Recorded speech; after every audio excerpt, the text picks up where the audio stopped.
After the attacks on September 11th, the Aviation and Transportation Security Act established the Transportation Security Administration as the federal entity responsible for transportation security and a federal screener workforce.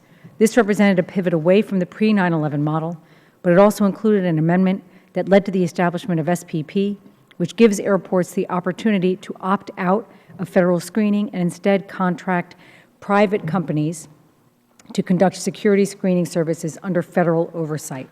We often hear in Congress that screening without TSOs will lead to a more pleasant and expedient travel experience, but this is simply not the case. When an airport opts out of federal screening and begins to transition to private screeners, they recruit and, as we will hear today, in many cases depend on the retention of TSOs who are given the right of first refusal for these positions.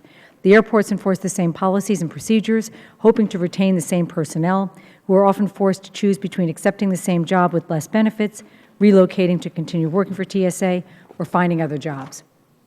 To coincide with this hearing, GAO released a report that compares the costs incurred by TSA to perform screening to the costs associated with privatized screening. First, I believe that through this report, we will come to find that without certain changes, we cannot have a true comparison between the screening entities. I look forward to hearing Ms. Grover's testimony and thoughts on TSA's cost estimate methodology. Second, we have the example of 4 airports in Montana that opted out of federal screening, but ultimately terminated the contracts because the vendor couldn't attract or retain staff levels to perform screening duties. So while these airports opted for private screening, in many instances they still had to rely on TSA's national deployment force to provide screening. That is obviously very concerning. I thank Ms. Dorgum for being here today, and I hope she will speak to those concerns and discuss the oversight that takes place at these airports that opt out of federal screening. I'm also eager to hear who pays for those TSA deployment forces and if those costs are included in TSA's cost estimates on the front end of the contracting process. Finally, before closing, I would like to acknowledge the horrific acts of terrorism that occurred in Paris on Friday.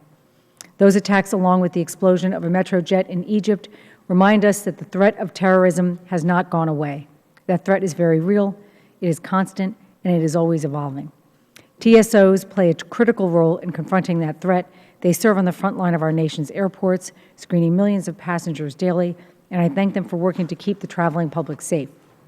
Mr. Chairman, thank you again for convening this hearing. I look forward to a productive dialogue today, as well as the follow-up hearing scheduled for December, where we will be able to consider additional perspectives. I yield back the balance of my time.